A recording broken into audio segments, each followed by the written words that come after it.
When most people think of Chinese cities, they imagine huge crowds, traffic, and nonstop congestion.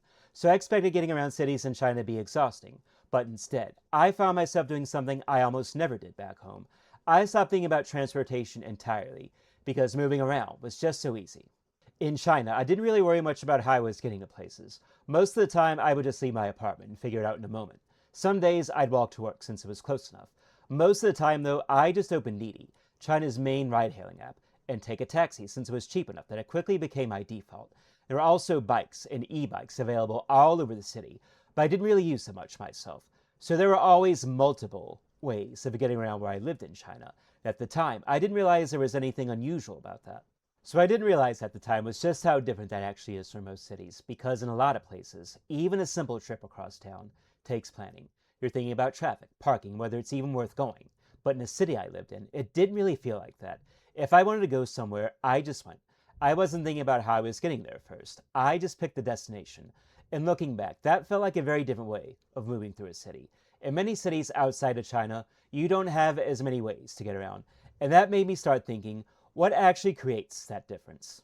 It's not really about any one way to get around. In cities in China like Wuxi, most people aren't moving huge distances for everyday life.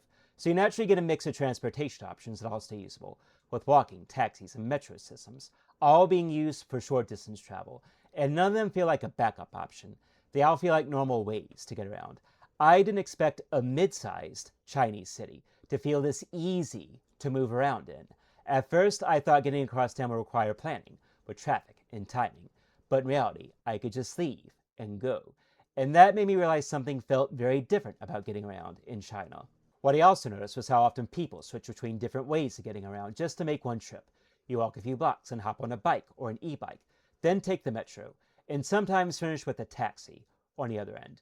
It wasn't unusual to combine 2 or 3 different modes just to get somewhere normal like work, a meeting, or dinner. And nobody really treated this as complicated. It was just the most efficient way to move through a city in China. And that made me realize there's a reason people can move like this so easily. It's not really about any single transportation option. It's about how cities in China are structured. In many places, the distances between where people live, work, and shop are relatively short. That makes walking and biking realistic for everyday trips, not just special cases. And when you combine that with frequent metro systems and ride-hailing that's cheap and fast, you get overlapping options that all stay usable. So instead of one dominant way to get around, you end up with several that all work in practice. But what really stood out to me is how different that feels from other places I've lived. In places that I've lived in America, getting around usually defaults to one thing: driving. Even for relatively short trips, you're often thinking about traffic, parking, or whether it's worth taking the car out at all. So there's usually a bit more planning built into even simple movement across town. And that's why what I experienced in China stood out. It wasn't just that there were more options. It was that moving around didn't feel like it required that same level of setup in the first place. And that changed how I started thinking about what getting around actually means in a city. What stayed with me wasn't any single ride or moment. It was just how normal it felt to move through a city in China without thinking about it too much. You just decide where you want to go, and the rest is handled in the background. And after living with that for a while, you start to notice how much mental effort other places require just to get from one part of a city to another. That experience completely changed how I look at getting around in a city in general. And I started thinking about what actually makes transportation in China work like this. One of the biggest reasons China's transportation system works is distance. In many cities in China, especially mid-sized ones, the actual distances between key places in daily life are relatively short. That means you're not constantly making long, all-or-nothing trips across the city. Instead, movement is broken into smaller, more manageable segments. So things like walking, biking, short taxi rides, and the metro can all stay practical within the same daily routine. And once that's the case, it naturally opens the door for people to combine different ways of getting around, depending on what makes the most sense in the moment. And that changes how people even think about choosing a way to get somewhere. But distance alone doesn't fully explain it. So another reason why China's transportation system works is how dense it is in many of these cities. You're really far from some kind of access point, whether that's a metro station, bike availability, or just constant road activity that makes ride-hailing easy to use.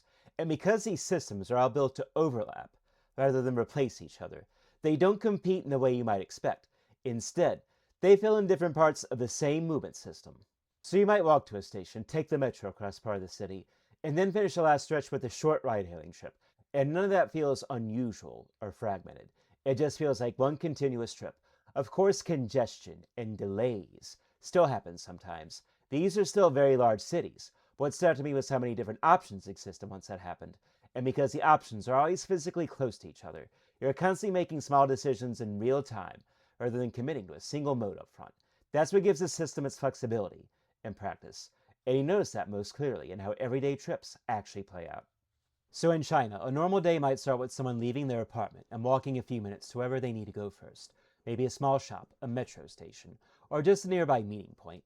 Even that first step already feels like part of the trip, not something separate or planned in advance. From there, instead of thinking through a full route ahead of time, it's usually just a series of small decisions made in real time. You might walk for a bit, then decide it makes more sense to take the metro if you need to go further across the city. Inside the station, it doesn't feel like a major transition either. It's just the next step in the same movement through the city. And that's where this pattern really starts to become visible. And it shows up across the entire day. Then once you get close to your destination, it's common to switch again, grabbing a bike, an e-bike, or a short ride-hailing trip for the final stretch. And none of that feels like you're changing systems or restarting the trip. It just feels like the same journey, continuing in different forms. Even something as simple as going out for food in the evening can follow that same pattern. A short walk out of the apartment, a quick ride across town, then a few more minutes on foot at the end. Sometimes you don't even think in terms of transportation steps at all. It just becomes part of how you move through the day. There's no sense that you're starting over each time you change modes. It all blends in one continuous flow of movement through the city. And when you see it repeated like that, it starts to stand out in a different way. And after seeing that play out day after day, you start to realize it changes how you think about moving through a city. What changes isn't just how you get from one place to another, it's how much thinking you actually have to give to it. In a lot of places, getting around can take up a surprising amount of thinking. Planning routes, thinking about traffic, parking, timing, or deciding whether something is even worth the effort.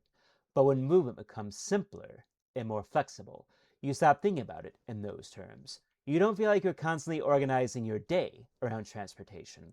It just becomes part of the background of everyday life. And that shift is subtle, but after a while, it completely changes how the city feels to move through.